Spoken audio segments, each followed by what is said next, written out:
100% አትራፊ ስትራቴጂ ፍለጋ፣ የስትራቴጂ ዝላይ ወይም ስትራቴጂ ሆፒንግ አእምሯችንን የሚያደነዝዝበት ሳይንሳዊ ምስጢር። ሰላም ውድ የአይስ ትሬዲንግ ሳይኮሎጂ አካዳሚ ቤተሰቦች እንዴት አላችሁ?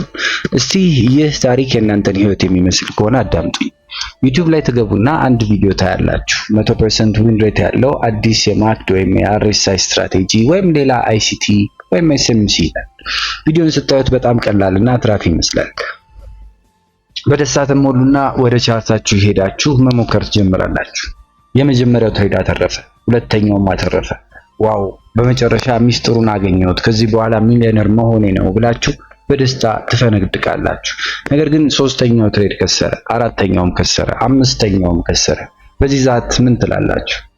አረ ስትራቴጂ አይሰራም፣ ቆሻሻ ነው፣ ገበያው ተቀይሯል ትሉና ያንን ስትራቴጂ እርግፍ አድርጋችሁ ደግሞ ትሰውታላችሁ። ሌላ አዲስ 99% አትራፊ ስትራቴጂ ለመፈለግ ተመልሳችሁ ወይ ወደ ዩቲዩብ ወይ ደግሞ ወደ ቲክቶክ ትገባላችሁ።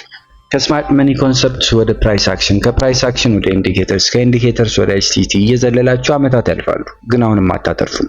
እውነቱን ልንገራችሁ፣ ችግሩ ያለው የሞከራችኋቸው ስትራቴጂዎች ላይ አይደለም። ችግሩ ያለው አዲሱን ነገር በማሳደድ ሱሰኛ በሆነው የራሳችሁ አይምሮ ወይም ብሬን ዋየሪንግ ላይ ነው። ዛሬ የስትራቴጂ ዝላይ ወይም ስትራቴጂ ሆፒንግ በመባል የሚታወቀውን አደገኛ በሽታ ኒውሮሳይንሳዊ ሚስጥርና ፕሮፌሽናል ትሬደሮች የሚጠቀሙበትን የአንድ ጦር ሚስጥር እጅግ በጥልቀት እንመረምራለን። ዩቲዩብ ላይ ስትራቴጂ መፈለግን ለዘላለም የሚያስቆማችሁ ቪዲዮ ይህ ነው ብለን እናስባለን። አብራችሁን ቆዩ። ሆሊ ግሬል ቅዠት፣ the holy grail illusion።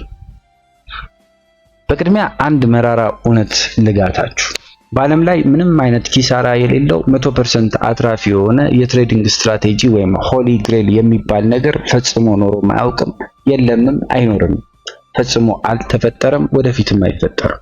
በዓለም ላይ ያሉ ታላላቅ ሄጅ ፈንዶች እና ቢሊዮነር ትሬደሮች የሚጠቀሙት ስትራቴጂ የዊን ሬት አቅሙ ከ45 እስከ 55% ብቻ ነው። አዎ በትክክል ሰምታችሁኛል። ከ45 እስከ 55% ብቻ ነው። ከ10 ትሬድ ውስጥ አምስቱን ይከስራሉ። ልዩነቱ ግን እነሱ ሲያተርፉ ትልቅ ያተርፋሉ፣ ሲከስሩ ደግሞ በትንሹ ይቆርጣሉ። ታዲያ ሪቴል ትሬደሮች ለምንድን ነው አንድ ስትራቴጂ 3 ጊዜ ሲከስርባቸው አይሰራም ብለው የሚጥሉት? ምክንያቱም ማርኬቱ ፕሮባቢሊስቲክ ወይም በእድል ላይ የሚሰራ መሆኑን አይምሯቸው ስላልተቀበለ ነው። አንድ ስትራቴጂ 60% አትራፊ ነው ማለት ከመቶ ትሬዶች ውስጥ 40ዎቹ ይከስራሉ ማለት ነው። እና ያ 40 ኪሳራ ተከታትሎ ቢመጣስ ስትራቴጂው ተበላሸ ማለት ነው? በፍጹም አይደለም።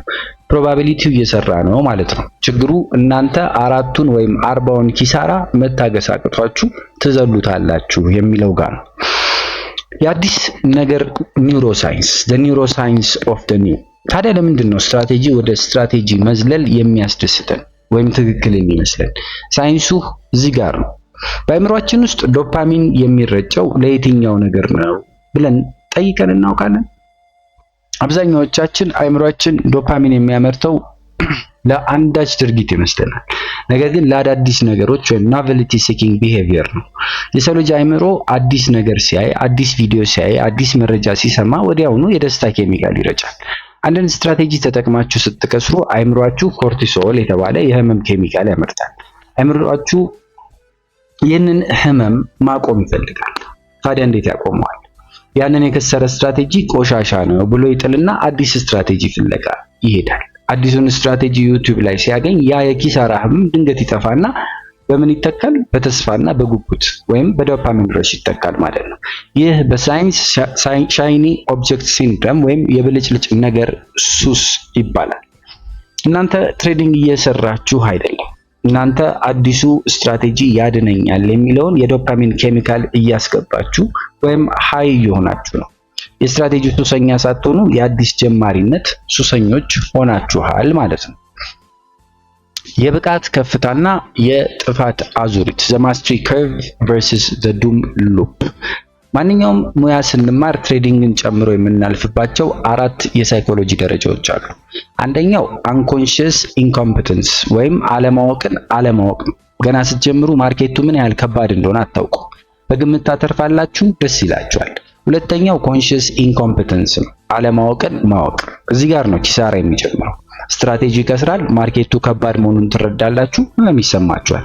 ሶስተኛው ደረጃ ኮንሺየስ ኮምፒተንስ የሚባለው በጥረት ማወቅ ነው። ህመሙን ታግሳችሁ ስህተታችሁን አርማችሁ በዲሲፕሊን አንድን ስትራቴጂ ስትተገብሩ ማለት ነው።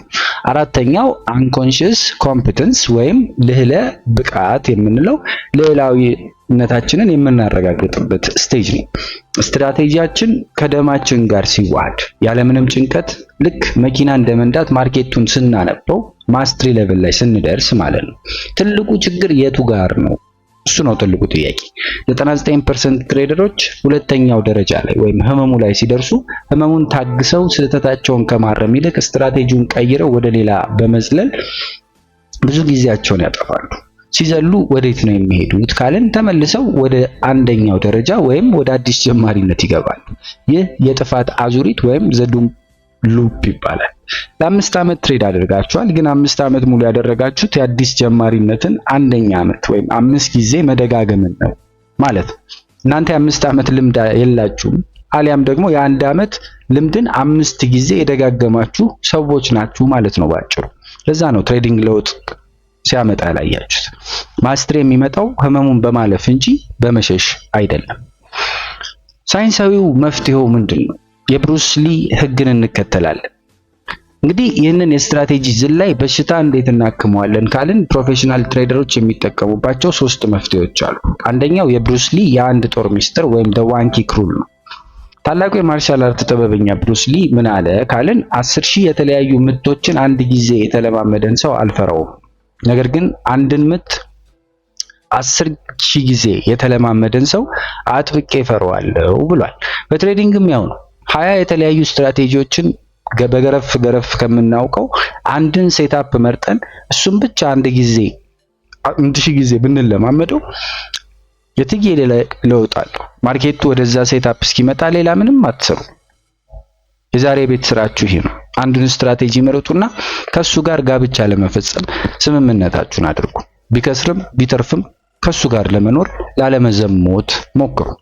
ሁለተኛው መፍትሄ የመቶ ትሬዶች ህግ ወይም the 100 trade rule። አንድ ስትራቴጂ ይሰራል ወይም አይሰራም ብላችሁ ለመፍረድ በ5 ወይም በ10 ትሬድ ብቻ አትለቁት።